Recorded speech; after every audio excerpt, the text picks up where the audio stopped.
जय हिंद जय भारत। चलिए आज बातचीत चैप्टर जो इंटर का है उसका ऑब्जेक्टिव देखेंगे।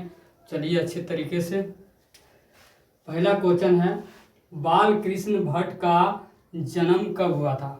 बाल कृष्ण भट्ट, बातचीत जो चैप्टर है इसके जो लेखक हैं कौन है? बाल कृष्ण भट्ट। तो बाल कृष्ण भट्ट जी का जन्म कब हुआ था? तो बाल कृष्ण भट्ट जी का जन्म हुआ था भाई 1844 ईस्वी में। कब हुआ था भाई? 1844 ईस्वी में। तो किस ऑप्शन में 1844 है? तो ऑप्शन नंबर ए में इसका राइट आंसर हो जाएगा 1844 ईस्वी में। इसी से संबंधित अगर दूसरा क्वेश्चन आपसे पूछे एग्जाम में कि बाल कृष्ण भट्ट जी का निधन कब हुआ था? तो बाल कृष्ण भट्ट जी का निधन हुआ था 1914 ईस्वी में। इनका जन्म हुआ था 1844 ईस्वी में और इनका निधन हुआ था 1914 ईस्वी में। पूछा जाएगा, इसी में पूछ दे नेक्स्ट क्वेश्चन, अगला क्वेश्चन बन सकता है आपके सामने एग्जाम में कि बाल कृष्ण भट्ट जी का जन्म कहाँ हुआ था? बाल कृष्ण भट्ट जी का जन्म कहाँ हुआ था? तो इनका जन्म इलाहाबाद उत्तर प्रदेश में हुआ था। इनका जन्म कहाँ हुआ था? इलाहाबाद उत्तर प्रदेश, यानी उत्तर प्रदेश के इलाहाबाद में इनका जन्म हुआ था। नहीं, आगे है, अगर इसी में इससे संबंधित पूछ दिया जाए क्वेश्चन कि बाल कृष्ण भट्ट जी का माता का नाम क्या था? बाल कृष्ण भट्ट जी के माता का नाम क्या था? तो इनके माता का नाम पार्वती देवी था। इनके माता का नाम क्या था? पार्वती देवी। और इनके पिताजी का नाम बेनी प्रसाद भट्ट था। क्या था इनके पिताजी का नाम? बेनी प्रसाद भट्ट। चलिए अब दूसरे क्वेश्चन की ओर चलते हैं। दूसरा क्वेश्चन है, बाल कृष्ण भट्ट का निधन कब हुआ था? तो हम अभी तुरंत पहले इनका परिचय में पढ़ाए भी हैं, लेखक परिचय पहले देख लीजिएगा अगर नहीं देखे हैं तो। और इससे पहले फर्स्ट क्वेश्चन में इससे कुछ संबंधित बातें भी देखे थे, जो कि बाल कृष्ण भट्ट का निधन कब हुआ था? तो 1934 ईस्वी में हुआ था। कब हुआ था? 1934 बोलते हैं, 1914 ईस्वी में। कब हुआ था भाई?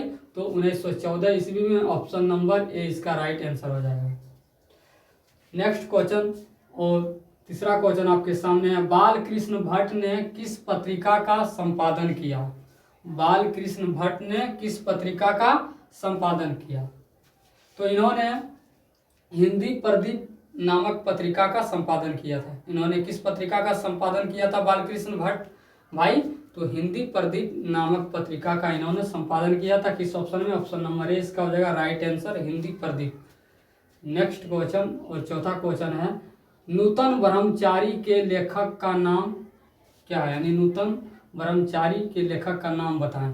तो नूतन ब्रह्मचारी जो लिखे हैं इनके लेखक हैं बाल कृष्ण भट्ट। राइट आंसर होगा ऑप्शन नंबर ए। इसका राइट आंसर क्या हो जाएगा भाई? Option number A.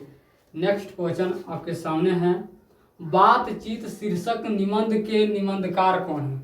बातचीत यानी जो शीर्षक निबंध है, ये शीर्षक जो निबंध है बातचीत, इसके लेखक कौन है? तो बातचीत शीर्षक निबंध के निबंधकार या लेखक कौन है? बाल Krishna Bhatt. Option number A इसका राइट आंसर हो जाएगा। कौन है भाई? बाल कृष्ण भट्ट। और किस ऑप्शन में? ऑप्शन नंबर ए में। नेक्स्ट क्वेश्चन की ओर चलते हैं, बाल कृष्ण भट्ट का निवास स्थान कहाँ था? यानी इनका जन्म कहाँ हुआ था, ये कहाँ रहते थे? तो बाल कृष्ण भट्ट जी का जन्म कहाँ हुआ था भाई? तो दोस्तों बताइएगा। इनका जन्म हुआ था, अभी हम लेखक परिचय में बताए हैं इनके पहले वीडियो में, और अभी तुरंत फर्स्ट क्वेश्चन में भी इनसे परिचय संबंधित कुछ क्वेश्चन देखे थे। इनका जन्म यानी निवास स्थान कहाँ है? इलाहाबाद उत्तर प्रदेश। उत्तर प्रदेश के इलाहाबाद में। ऑप्शन नंबर डी इसका राइट आंसर हो जाएगा। अगले क्वेश्चन की ओर चलते हैं, बाल कृष्ण भट्ट ने मोटा मोटी कुल कितने निबंध लिखे थे? बाल कृष्ण भट्ट जी मोटा मोटी कुल कितने निबंध लिखे थे? तो इन्होंने 1000 के आसपास निबंध लिखे थे। तो इसका निबंध कितने हो जाएंगे? 1000। किस ऑप्शन में? ऑप्शन नंबर ए में इसका है 1000। ऑप्शन नंबर ए राइट है हो जाएगा। नेक्स्ट क्वेश्चन की ओर चलते हैं, बेन जॉनसन ने क्या कहा था? बेन जॉनसन जी क्या कहे थे बातचीत कहानी में यानी निबंध में? तो इन्होंने बोले थे, बोलने से ही मनुष्य के रूप का साक्षात्कार होता है। बोलने से ही मनुष्य के रूप का क्या होता है? साक्षात्कार होता है कि मनुष्य किस तरह के हैं, वे मतलब गूंगे हैं या बोलते हैं, या मतलब इंसान वो सही में सही इंसान है या गलत इंसान, उनके विचार से पता चलता है।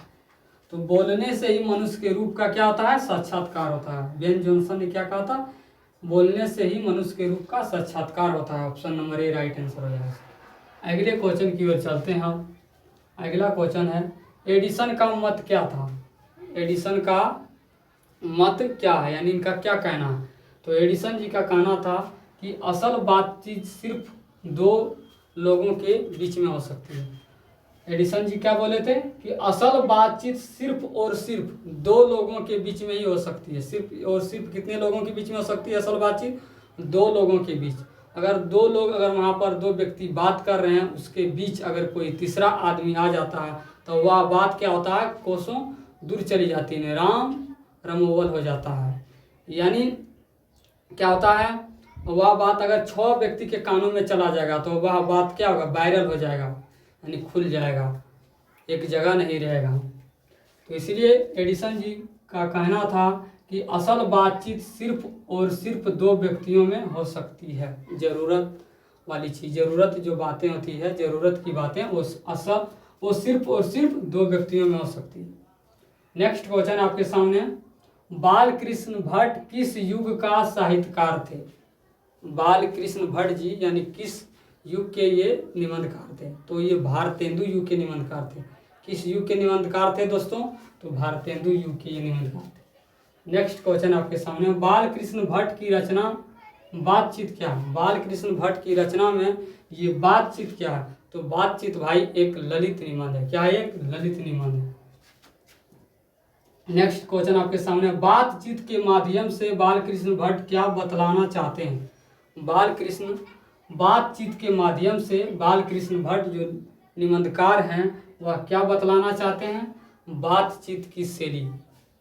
बातचीत यानी बातचीत के माध्यम से, बात अगर व्यक्ति एक दूसरे से करते हैं तो उनके बातचीत करने के माध्यम से ही पता चल जाता है कि उसका बात करने की क्या शैली। तो बातचीत के माध्यम से बाल कृष्ण भट्ट क्या बतलाना चाहते हैं? बातचीत की शैली, यानी किस ढंग से वो बात करते हैं, बोलते हैं। नेक्स्ट क्वेश्चन आपके सामने है 13, वाक शक्ति के अभाव में मनुष्य क्या नहीं कर पाता है? वाक शक्ति के अभाव में मनुष्य क्या नहीं कर सकता है? तो वाक शक्ति के अभाव में, यानी वाक शक्ति मतलब बोलने की जब उसको शक्ति नहीं रहेगा तो क्या हुआ, बोल नहीं सकता। इसके अभाव में वो क्या नहीं कर सकते हैं? बोल नहीं सकता। वाक शक्ति के अभाव में मनुष्य क्या नहीं कर सकता है भाई? तो बोल नहीं सकता है। नेक्स्ट क्वेश्चन आपके सामने, एडिसन ने कितने लोगों के बीच श्रेष्ठ बातचीत मानी है? एडिसन जी अभी हम तुरंत बताएं, इन्होंने दो व्यक्तियों के बीच की बातचीत को श्रेष्ठ माने हैं। अगर इससे अधिक व्यक्ति आ जाते हैं तो वह बात राम रमोवल हो जाता है। वह बात क्या होती है, मतलब सही ढंग से वहाँ पर बातचीत नहीं होने लगता है। तो एडिसन ने कितने लोगों के बीच श्रेष्ठ बातचीत मानी है? तो 2 लोगों के बीच। नेक्स्ट क्वेश्चन की ओर चलते हैं आप, 4 लोगों से अधिक की बातचीत को क्या कहते हैं? अगर कहीं पर 4 व्यक्ति एक साथ बातचीत कर रहे हैं तो 4 लोगों से अधिक की जो बातचीत है उस बातचीत को क्या कहते हैं? तो वो उस बातचीत को राम रमोवल कहते हैं। एक बार एग्जाम में क्वेश्चन आया था, राम रमोवल किसे कहते हैं, यानी क्या राम रमोवल किसे कहते हैं? तो 4 लोगों से अधिक की बातचीत को राम रमोवल कहते हैं। 4 लोगों से अधिक कोई व्यक्ति बातचीत कर रहे हैं तो 4 लोगों से अधिक की बातचीत को राम रमोवल कहते हैं। नेक्स्ट क्वेश्चन आपके सामने, रोबिन्सन क्रूसो कितने वर्षों के बाद लोगों के बीच आए? रोबिन्सन क्रूसो जो थे वो कितने वर्षों के बाद लोगों के बीच आए? तो वो आपका 16 वर्षों के बाद आए थे। लोगों के बीच वो कितने वर्षों के बाद आए थे? तो 16 वर्षों के बाद आए थे। इसी में अगर क्वेश्चन आपसे पूछ दे, जब रोबिन्सन पहली बार मिले तो उन्होंने किससे बात किए थे?